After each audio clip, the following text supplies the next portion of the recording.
అంటే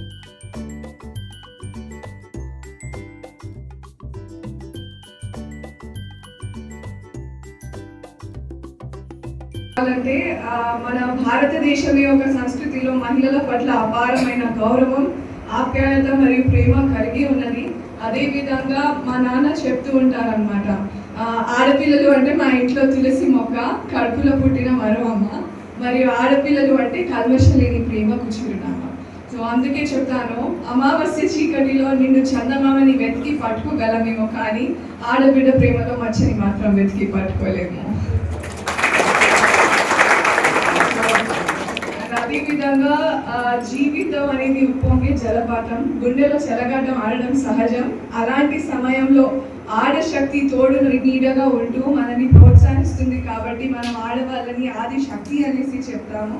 సో మీరందరూ కూడా ఆది శక్తిని గౌరవించాలి అనేసి నేను కోరుకుంటున్నాను. అండ్ మై పర్సనల్ ఎక్స్పీరియన్స్ ఏమిటంటే, మనం చూస్తే పరాయి వాళ్ళు కొట్టే చెంపదెబ్బ అయినా మనం మర్చిపోగలం, కానీ మన అనుకునే వాళ్ళు మనసు మీద కొట్టే దెబ్బ జీవితకాలం మర్చిపోలేము.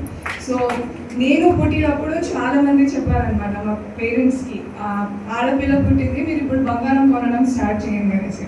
సో మా పేరెంట్స్ అప్పుడు మేము బంగారం అయితే కొనము, మా పాపనే బంగారంలో తయారు చేస్తాము అనేసి బంగారం పట్టుకున్నారు. ఇది నిజమైంది. ఎప్పుడైతే నేను చాలా గోల్డ్ మెడల్స్ గెలిచాను, ఒక గోల్డెన్ గర్ల్గా పేరు తెచ్చుకున్నాను. So it was really glad.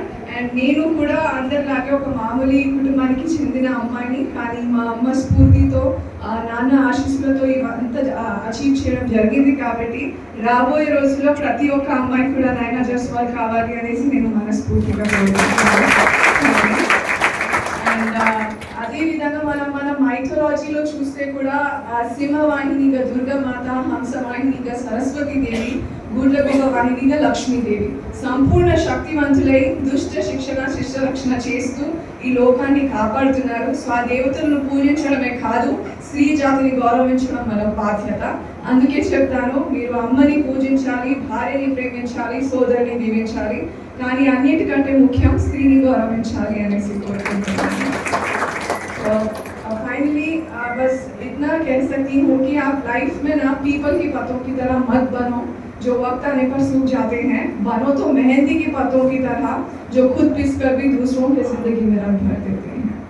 तो మీరందరూ కూడా ఈరోజు ఈ కార్యక్రమాన్ని అంగరంగ వైభవంగా ఆలపిస్తూ పెద్దలు మీ చిరునవ్వులతో నన్ను ఆశీర్వాదిస్తున్నారని భావిస్తూ, నిన్నటి కంటే రేపు బాగుండాలి, రోజుల నుంచి రోజు సాగాలి, దిగులు నీడలు తాకకుండా ఉండాలి, జీవితం ఆనందమయంగా ఉండాలి, మీరందరూ బాగుండాలి, అందులో నేనుండాలి అని కోరుకుంటూ ఈరోజు నాకు ఇక్కడికి ఇన్వైట్ చేసిన అందరికీ and my thanks to Uday Bhaskar గారు అండ్ చంద్రశేఖర్ గారికి అందరికీ పేరు పేరున ధన్యవాదాలు తెలుపుతూ నేను సెలవు తీసుకుంటున్నాను.